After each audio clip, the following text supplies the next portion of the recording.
Deputy CM Pawan Kalyan గారు హఠాత్తుగా ఇప్పుడు రాష్ట్ర వ్యాప్తంగా జూద కేంద్రాలు నడుస్తున్నాయని వివిధ ప్రాంతాల నుంచి మాకు ఫిర్యాదులు వస్తున్నాయి, దీనిపైన నివేదిక ఇవ్వండి అని డీజీపీ గారిని ఇప్పుడే ఎందుకు కోరారు? దీనిపైన అనుమానాలు వస్తున్నాయి. చాలా కాలం నుండి ఆరోపణలు ఉన్నాయి. రాష్ట్రంలో ప్రతి ఊరికి 4 బెల్ట్ షాపులు ఉన్నాయి, గ్రామాల్లోనే ఆరోపణలు వస్తున్నాయి. మరి బెల్ట్ షాపుల గురించి ఎవరు పవన్ కళ్యాణ్ గారికి ఫిర్యాదు చేయలేదా?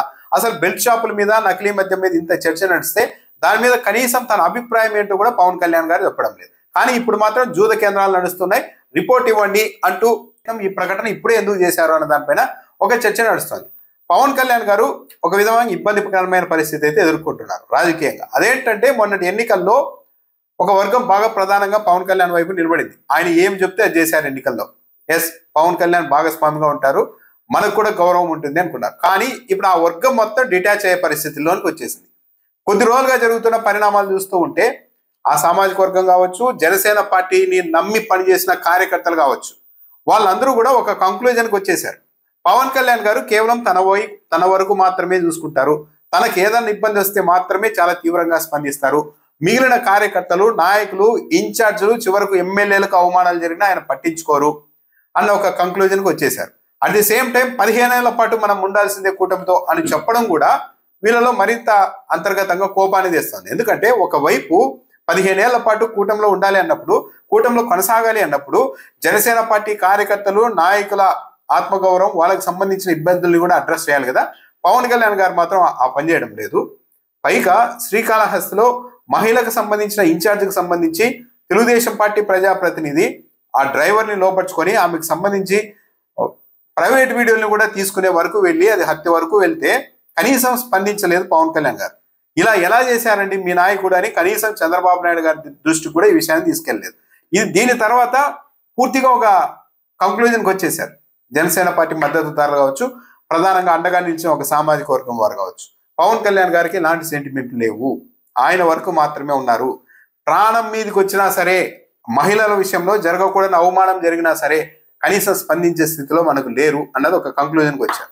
ఇంకోటి, ఇప్పుడు తెలుగుదేశం పార్టీ వాళ్ళంతా రాష్ట్రంలో కులాల మధ్య గొడవ పెడుతున్నారు అంటూ నెల్లూరు జిల్లా కందుకూరు నియోజకవర్గంలో జరిగిన ఒక హత్యకు సంబంధించిన వ్యవహారాన్ని మెల్లగా వైసీపీ మీదకి మళ్ళీ ఇస్తూ ఉన్నారు. కానీ ఇక్కడ బాగా గమనించాల్సిన అంశం ఏంటి అంటే, ఈ ఘటన చూసిన తర్వాత వైసీపీకి అండగడుతూ ఉన్నారు, కానీ దీన్ని ప్రచారంలోకి తెచ్చింది ఎవరు?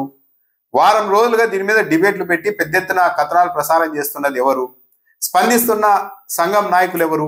కాపు సామాజిక వర్గం సంబంధించిన నాయకులు స్పందిస్తున్నారు. మొన్నటి ఎన్నికల్లో జనసేన పార్టీకి మద్దతుగా పనిచేసిన 2 ప్రధాన టీవీ ఛానళ్లు కూడా ఈ వ్యవహారాన్ని వారం రోజులుగా ఎక్స్పోజ్ చేస్తున్నారు. అంటే దీన్ని బట్టి ఎక్కడా చూస్తూ ఉంటే ఏంటి, పవన్ కళ్యాణ్ గారి పరిధిలో ఎవరు లేరు. ఇప్పుడు పవన్ కళ్యాణ్ పని పవన్ కళ్యాణ్ది, మా పని మాది అన్నట్టుగా కాపు సామాజిక వర్గం కావచ్చు, ఆ వర్గానికి అండగా ఉండే మీడియా సంస్థలు కావచ్చు, వీళ్ళందరూ కూడా ఓన్గా తమ ప్రయత్నాలు చేసుకుంటున్నారు. తమను తాము కాపాడుకునే ప్రయత్నం, భవిష్యత్తులో ఇలాంటి ఘటనలు మళ్ళీ తమ వారికి జరగకుండా చూసుకునే ప్రయత్నం ఆ వర్గం, ఆ మీడియా చేస్తుంది. కానీ ఎక్కడా కూడా పవన్ కళ్యాణ్ గారు ఇన్వాల్వ్ కావడం లేదు. ఇప్పుడు హఠాత్తుగా రాష్ట్ర వ్యాప్తంగా జూద కేంద్రాలు నడుస్తున్నాయని మాకు వివిధ ప్రాంతాల నుండి రిపోర్ట్లు వస్తూ ఉన్నాయి. కాబట్టి నివేదిక ఇవ్వండి అని డీజీపీ గారిని కోరడం ద్వారా పవన్ కళ్యాణ్ గారు 2 విషయాలు ఏమైనా చేస్తూ ఉన్నారా? ఒకటి, డైవర్ట్ చేయడం ఇష్యూని మొత్తం. ఎందుకంటే కూటమిలో ఉంటూ డిప్యూటీ సీఎంగా ఉంటూ నేరుగా డీజీపీని రిపోర్ట్ అడగడం అంటేనే కొద్దిగా బైపాస్ చేయడం సీఎంను, హోమ్ మినిస్టర్ను. అలా ఇష్యూని తెరపైకి తేవాలనుకుంటున్నారా? 2, జూద కేంద్రాల మీద మాత్రమే ఫిర్యాదులు వచ్చాయా? బెల్ట్ షాపుల మీద రాలేదా? అసలు ఈ విషయం ఇప్పుడే పవన్ కళ్యాణ్ గారికి తెలిసిందా? దాంతోపాటు తాను చంద్రబాబు నాయుడికి, రాష్ట్ర ప్రభుత్వానికి పూర్తిగా కట్టుబడి ఏం లేను, నేను ఇండిపెండెంట్గా ఉన్నాను, అక్కడ ప్రశ్నించగలుగుతున్నాను, నేను సొంతంగా డైరెక్ట్గా డీజీపీకి కూడా ఆదేశాలు ఇవ్వగలుగుతున్నాను అని చెప్పుకోవడానికి, పడిపోతున్న తన పరపతిని మళ్ళీ పెంచుకోవడానికి ఏమైనా పవన్ కళ్యాణ్ గారు ఇలాంటి ఎత్తుగడ వేస్తూ ఉన్నారా అన్న అనుమానాలు కూడా కలుగుతున్నాయి.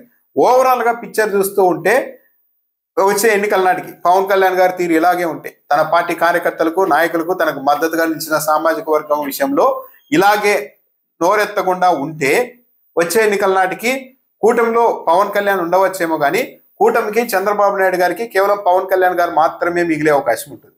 ఆయన వెంట ఉండే కార్యకర్తలు కావచ్చు, నాయకులు కావచ్చు, ఒక ప్రధానమైన సామాజిక వర్గం కావచ్చు, ఓటింగ్ పరంగా ఎంతవరకు నిలబడుతుంది అన్నది ఒక పెద్ద అనుమానాస్పదంగా మారే అవకాశం అయితే ఉంది. ఎందుకంటే ఎప్పుడైనా సరే ప్రతిపక్షంలో ఉన్నప్పుడు అటాచ్మెంట్ వేరే ఉంటుంది, కానీ అధికారంలోకి వచ్చిన తర్వాత డిటాచ్ అవ్వడానికి ఎక్కువ అవకాశాలు ఉంటాయి. ఇప్పుడు పవన్ కళ్యాణ్ విషయంలో శరవేగంగా అది జరుగుతోంది. తనకు మద్దతుగా నిలిచిన వర్గం నుంచి ఆయన శరవేగంగా దూరంగా వెళ్ళిపోతున్నారు.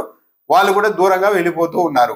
కాబట్టి అధికారంలో ఉండి కూడా ఇలాంటి వ్యవహార శైలి చేస్తే అధికారంలో ఉంటేనే పోతేనేమి, అధికారంలో ఉంటే ఒక పవన్ కళ్యాణ్ గారికి ఉపయోగం తప్పించి మనకి ఏమొచ్చింది అని చుట్టూ ఉన్న నాయకులు కార్యకర్తలు అని అనుకున్న అలా ఫీల్ అయినప్పుడు ఆ అభిప్రాయానికి ఏ రాజకీయ పార్టీ అయినా సరే ఎన్నికల్లో భారీ మూల్యం చెల్లించుకుంటుంది.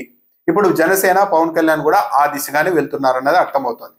మనం 15 ఏళ్ల పాటు ఉండాలి అని పవన్ కళ్యాణ్ ఉత్సాహంగా చెప్తూ ఉండొచ్చు, కానీ ఆ ఉత్సాహం అయితే దాన్ని స్వీకరించే ఉత్సాహము కమిట్మెంట్ అయితే జనసేన పార్టీ శ్రేణుల్లో కానీ మద్దతుగా ఉండే వర్గాల్లో కానీ లేదు.